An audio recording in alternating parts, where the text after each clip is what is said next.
Today was another discovery hearing in Turtleboy's case. Now, why are we keep having discovery hearings in Turtleboy's case? Well, very simple.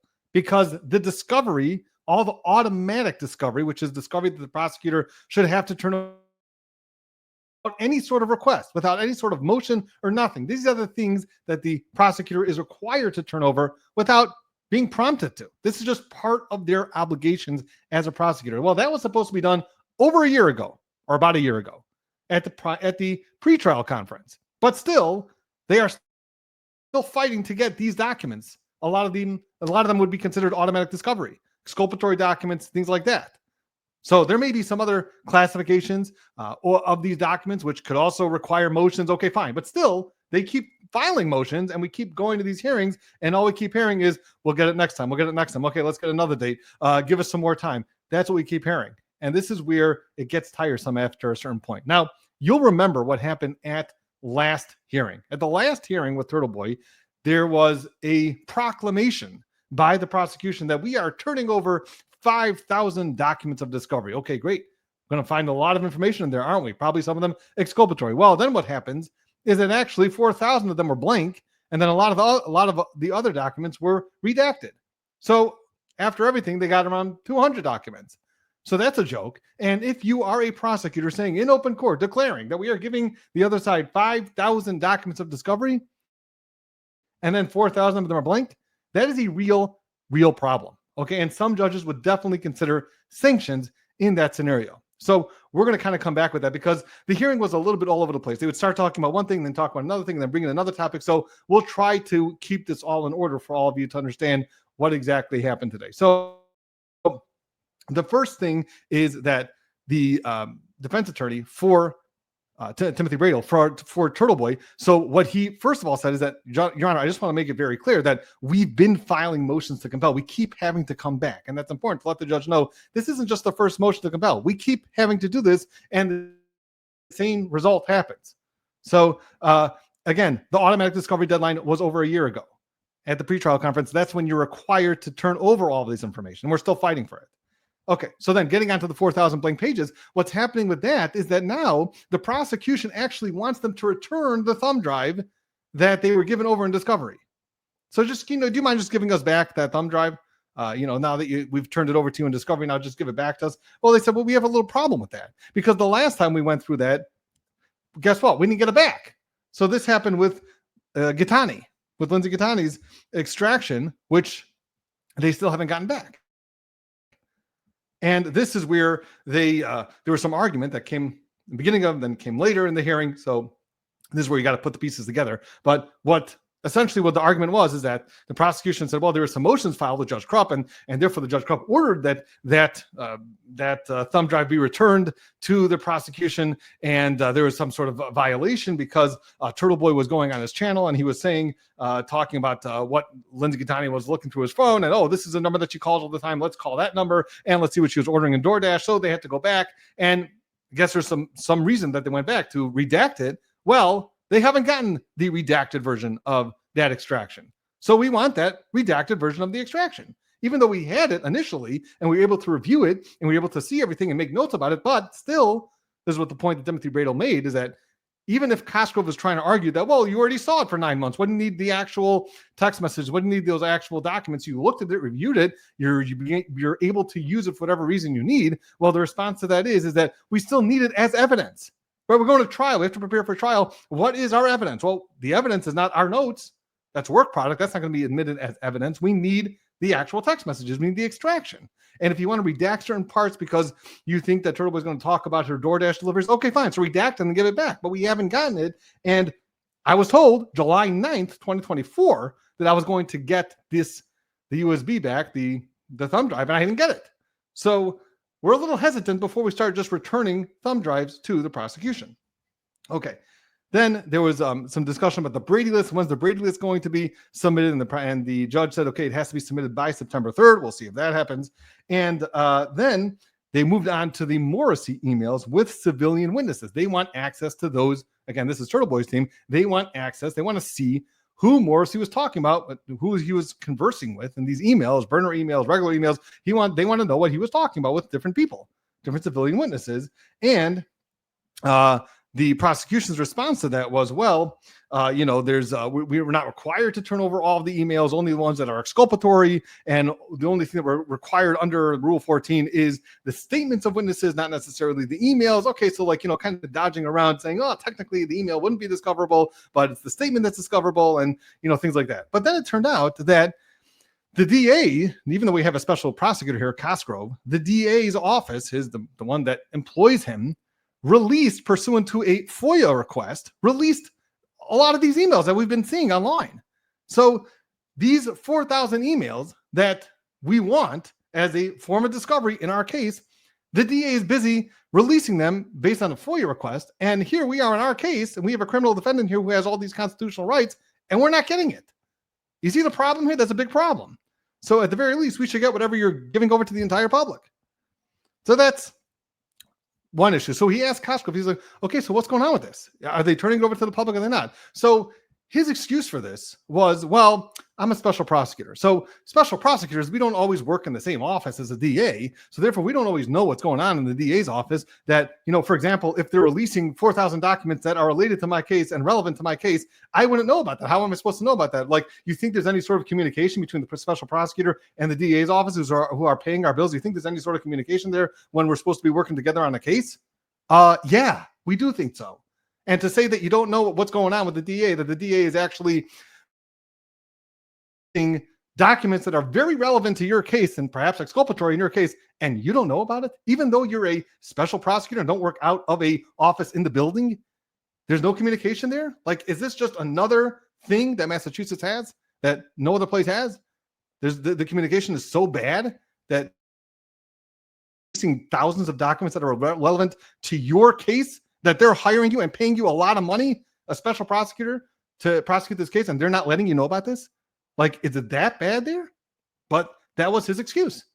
And on top of that, then he moved on to the other part. And the other part was that in the 4,000 documents in which the 4,000 were blank, right? Going back, so there's two different things here. There's the 4,000 emails which were released pursuant to a FOIA request, and then there's something else. There's the 5,000 documents of discovery that were turned over at last hearing, supposedly, and 4,000 of them were blank. So that came up again in this hearing. Now, what happened here was very interesting. They said that actually we turned them over last night. We turned over those 4,000 documents a night before the hearing. How convenient to turn over all these documents, dump it on the other side. I mean, this is like just such gamesmanship. You dump these 4,000 documents, all of a sudden you got them, right? So because you can't show up in court and say, yeah, we didn't know about it, or we had three weeks based on Meadows' letter and we weren't able to get these 4,000 documents. You got to say something better than that. So if you're able to say, yeah, Your Honor, we did turn them over eventually. It was a glitch. So we turned them over. So when did you turn over? Oh, last night. Oh, last night. How much time do you think they had to be able to look through 4,000 documents? Well, they probably started. Maybe they got to a few hundred, not 4,000 of them. And let's say there's something really troublesome about some of the documents. What about that? So then they wouldn't be able to so they're not able to bring these issues up in front of the court. So this is like gamesmanship. I've been part of this. I mean, sometimes I get played in the same way. They just document dump on you before the hearing, an hour before the hearing, or the night before the hearing. Oh yeah, here's all the documents. You don't have a chance to go through them all and see whether they're actually producing what they said they're going to produce. So that's number one. Okay. But then the other reason here, the other thing here, which is also, again, offensive, is the fact that he had no idea that 4,000 of those documents were blank. He had no idea until Meadows' letter, which is, again, how can you, as a special prosecutor, forget about a regular prosecutor who's overworked at the DA's office and has got 150 files. Okay, you're a special prosecutor getting paid to reflect that you're a special prosecutor. And you're going to turn over 4,000 documents of discovery without reviewing them? I've had claim files turned over to me where you can tell that the attorney went through the claim file because there's certain portions that are redacted. And they've gone through to make sure that they're actually turning over what they've seen. He hasn't gone through those documents, none of the 4,000 documents. He had no idea. So he had the 4,000 FOIA requests, documents that were released to the public without his knowledge, that are very relevant and perhaps exculpatory to his case that he had no idea about. Then you got 4,000 documents, which he's saying in open court that he turned over to the other side, and he had no clue at all that they were blank. 4,000 were blank. I mean, it's just it gets to a point where like, and there's something is also like something that I would have picked up on, like as I was watching this, something that Cosgrove says, well, we turned it over last night. So why are we even talking about this? Why are we still even talking about this? I would have said, I mean, again, it's hard to, think on your feet so fast. Excuse me, Your Honor. The reason why we're talking about this is because they had all this time to turn over these documents. They didn't. They waited till the night before this hearing. Do you think that this was all just, oh, whoops, just happened to find it now? There's way too many coincidences, Your Honor, that keep happening in this case, which show gamesmanship. This isn't legitimate. That's my problem, Your Honor. If you want to know why we're still talking about it, that's why we're still talking about it. Because this is the type of prosecution that I'm dealing with. So I think Your Honor should understand that and know that. That's why we're still talking about that, Mr. Cosgrove. So that's something that, again, it was on the spot. Oh, I turned over the discovery. So what are we still talking about? Well, okay, that's exactly what we're talking about. All right, moving on. So then we're talking about the attachments. Okay, so there's emails between apparently Kate Peter, and Lieutenant Tully. So they want these emails. They want the emails turned over. And by the way, I'm sorry again for the virtual background, but I'm on vacation officially. But still, so much is going on that we got to give something. So we got the virtual background. I'm sorry. So if I keep popping in and out, I apologize about that. But anyway, so then getting on to the attachments. So the attachments of the email is you have Catherine Peter has been sending these emails to Lieutenant Tully, right? She's aiding them. She's helping them. That's what at least we're hearing from the court, from the defense. And now there's certain attachments of those emails that either in a Google Drive, they didn't really explain exactly how these attachments are appearing. Are they a PDF? I don't know exactly how these, it seems like it's some sort of Google Drive. And then when they click on that document, they're not able to access the document because it says that the document has been deleted. So what does that mean? So the response by Cosgrove was, well, you have to understand when Lieutenant Tully gets certain unsolicited advice. This is like, a concerned citizen who just unsolicitedly gets Lieutenant Tully's email and sends it to him. And Lieutenant Tully has no idea who this person is. He's not just going to start clicking on links by this person, right? Of course not. Who would do that? So, so what he does is he reaches back out to the person and says, hey, can you direct me to that website so that I don't like to click on links? We all kind of understand that. But if it's your friend, if it's someone that you're working with, providing you a lot of information in the case, so you kind of trust each other at a certain point, right? So you're not so scared all of a sudden to press on some links. But the way that Cosgrove was saying, well, when he gets these unsolicited emails from these strangers, and it's got a link on it, he's not just going to click the link. So maybe that link was expired. Maybe that link to that YouTube video was taken down. But it seems like they were talking about different things. We're not talking about links to YouTube videos. That may be one. But there's also some attachments to the emails, which seem to take you to a Google Drive, which are certain documents or something that was there. Something was in that Google Drive, and now it's deleted. That's the issue there. So the prosecution either should have to explain that or get behind who is involved in that and have an evidentiary hearing. So here is where Bradel said, okay, Your Honor, do you see what types of games are going on here? We need an evidentiary hearing. And to this, the judge said, well, you got to file a motion. We got to file a motion for an evidentiary hearing, to which Bradel said, we did file a motion.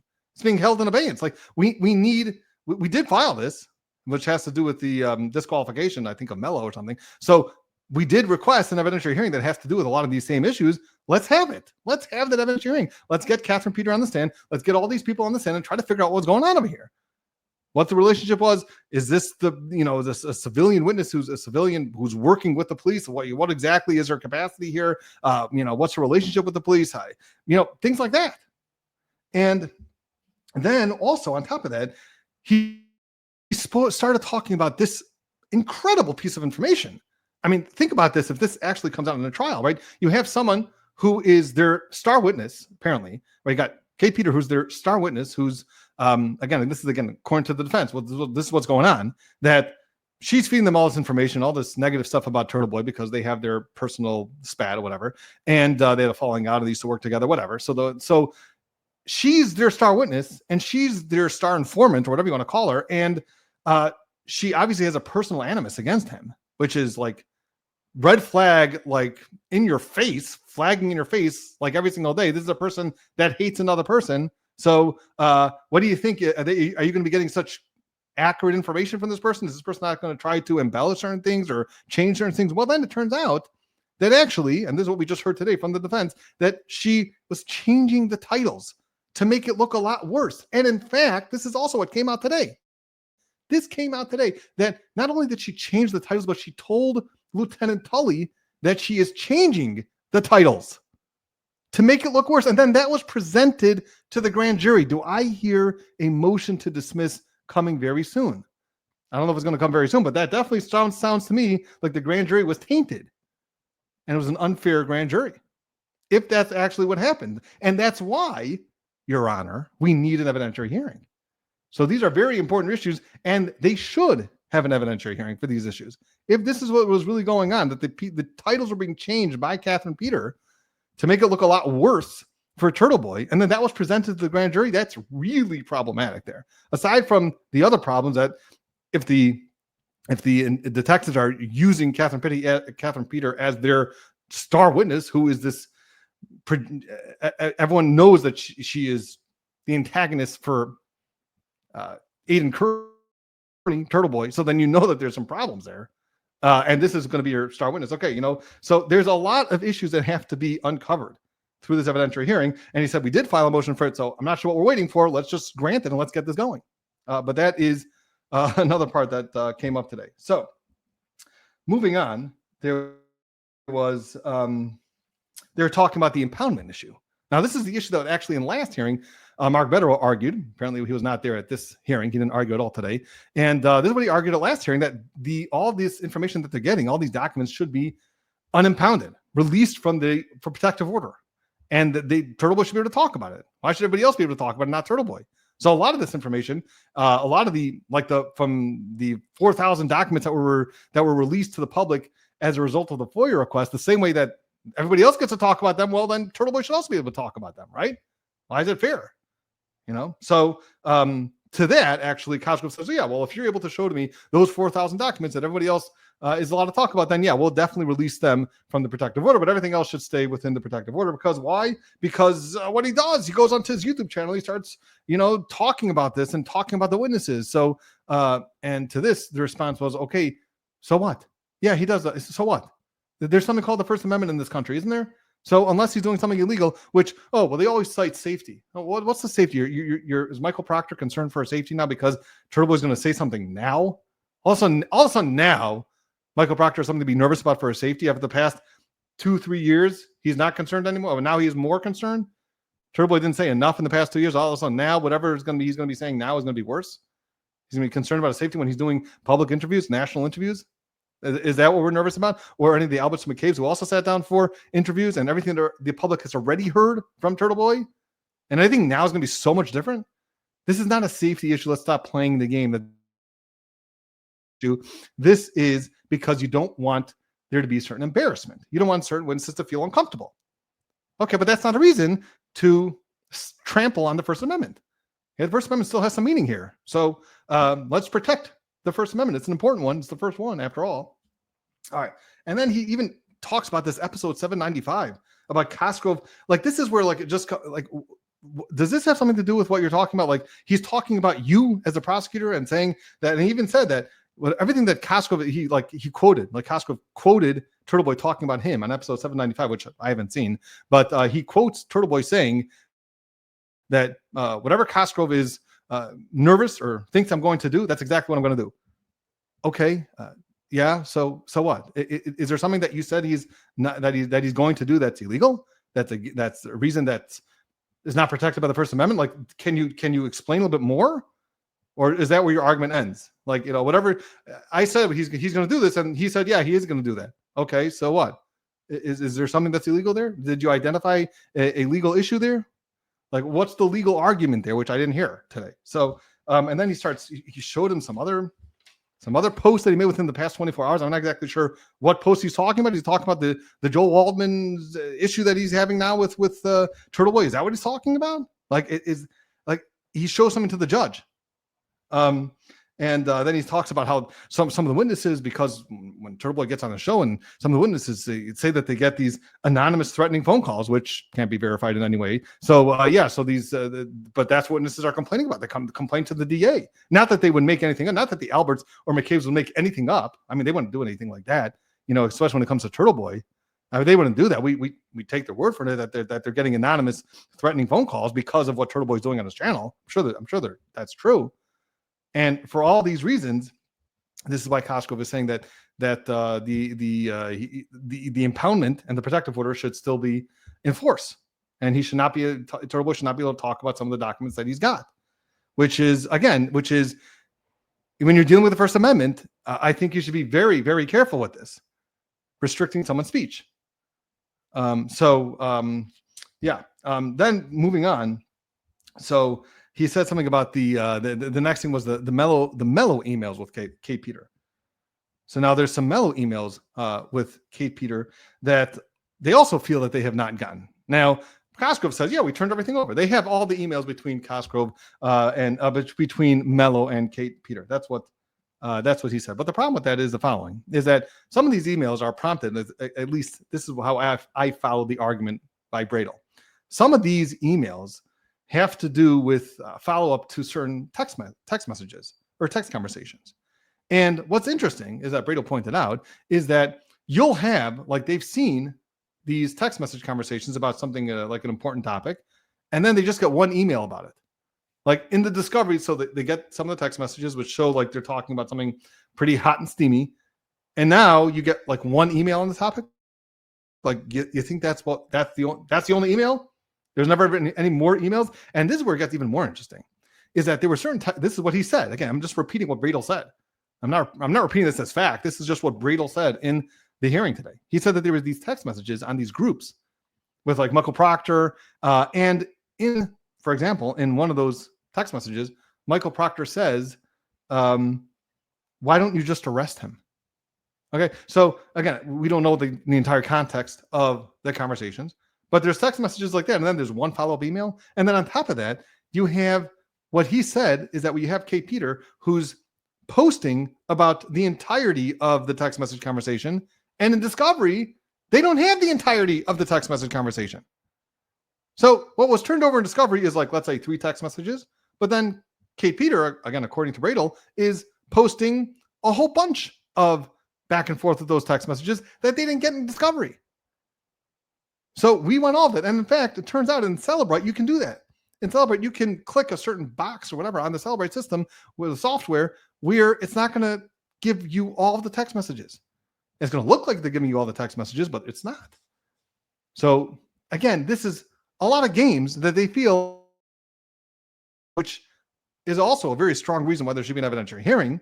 But I think we're leading up to that. I think at some point it's going to be unavoidable that we're going to have an evidentiary hearing, because they're going to turn over either they're going to turn over some more documents or say that they don't exist, things like that. But the more that this gets aired out, the more you see that there's more problems. It's almost like the Karen Reed case, where the deeper you dig, the more problems and more issues that you see. And we're seeing a very similar pattern when it comes to Turtleboy's case right now. Okay, and in Turtleboy's case, the First Amendment is a pretty important one. And all these issues are revolving around the First Amendment. And you got to be very careful. As much as Turtleboy is a loud guy, and maybe he's obnoxious to certain people, and he's loud, and he talks about his channel, and he says whatever he wants, and he's unfiltered. Okay, fine. Still, the First Amendment is important. And if you don't protect it for one person because you think he's obnoxious, well, then what's going to be the next person? And the cliche of the slippery slope really comes into mind here. So you got to be very careful, even if you're using a guy who you may not like, and you may think is just too harsh and too loud and too crass, and he curses. So for him, let's shut him up. No, that's not how we operate here. So you got to be very careful with this. So that is what happened today. They set another date for like September. I think it was September 14th or September 24th, something like that. I think it's September 24th for the next hearing of this saga of the Discovery, where we'll probably hear some more shenanigans that are going on in that case. But that's going to be it for now. If you haven't, please subscribe and like, and we will see you next time.